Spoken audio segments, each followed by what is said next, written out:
김도읍 국회 법제사법위원장의 초법적이고 폭력적인 의사진행을 강력 규탄합니다. 김 위원장의 이소희 회부는 원천 무효입니다.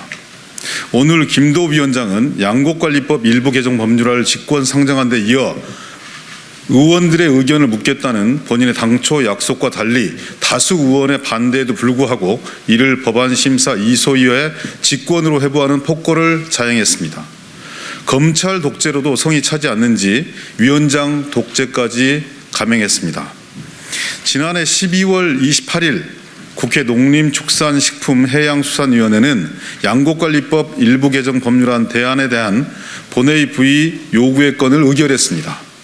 여당의 반대로 법사위에 회부된 지 60일 넘게 상정조차 하지 못하자 국회법 제86조 제3항에 따라 적법하게 본회의 부의를 요구한 것입니다. 국회법에 따르면 개정안에 대한 본회의 부의 요구가 있을 시 30일간 의장이 각 교섭단체 대표 의원과 합의하여 본회의에 부의합니다. 법사위 계류 중이라는 국민의힘 주장은 형식 논리에 불과합니다. 직권 상정에 이은 소위 직권 회부는 국민의힘의 의도가 무엇인지 분명하게 보여주고 있습니다. 오늘 회의에 앞서 국민의힘은 양곡관리법 개정안을 비롯하여 간호법, 의료법 등 국회 보건복지위원회가 조속 처리를 촉구한 6개 개정안, KBS, MBC 등 공영방송사의 지배구조 개선을 위한 방송법 등 과학기술정보통신위원회 소관 3개 개정안에 대한 상정을 제안했습니다. 결국 제2의 제3의 양곡관리법을 막겠다는 것입니다. 쌀값 안정화를 위한 시장 격리 의무화 반대는 허울에 불과했습니다. 애초부터 개정안 심사에는 관심이 없었던 것입니다.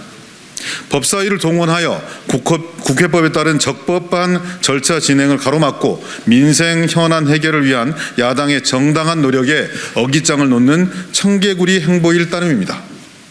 앞에서 민생을 얘기하고 뒤에선 오로지 정치적 유불리만 따지겠다는 퇴행적 행보입니다. 한편 오늘 오후에 예정된 법무부 감사원 업무보고에 앞서 법사위를 파행으로 몰고 가기 위한 의도가 있음도 명백해 보입니다. 국회법 제86조 제3항 등에 대한 개정 이유를 보면 법제사법위원회의 체계자구 심사 권한의 범위를 넘어서는 심사로 인해 법안 심사의 신속성과 효율성이 떨어진다는 비판이 있었습니다. 이에 지난 2021년 7월 23일 있었던 여야 교섭단체 간의 합의에 따라 체계자구 심사 중인 법률안에 대한 소관위원회의 본회의 부의 요구 가능 기간을 현행 120일에서 60일로 단축하고 있습니다. 개정의 취지가 법사위 권한 줄이기에 있었던 것입니다.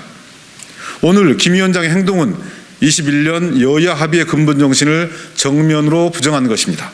그에 따른 모든 정치적 책임은 김도읍 위원장에 있음을 분명하게 밝혀둡니다. 국회 법사위 민주당 소속 의원 일동은 김 위원장이 무책임하고 파렴치한 폭거에 항의하고 김 위원장에게 엄중하게 경고합니다. 이소희 회부는 원천 무효입니다. 오늘 행동에 대해 사과하고 재발 방지를 명확하게 약속해야 합니다.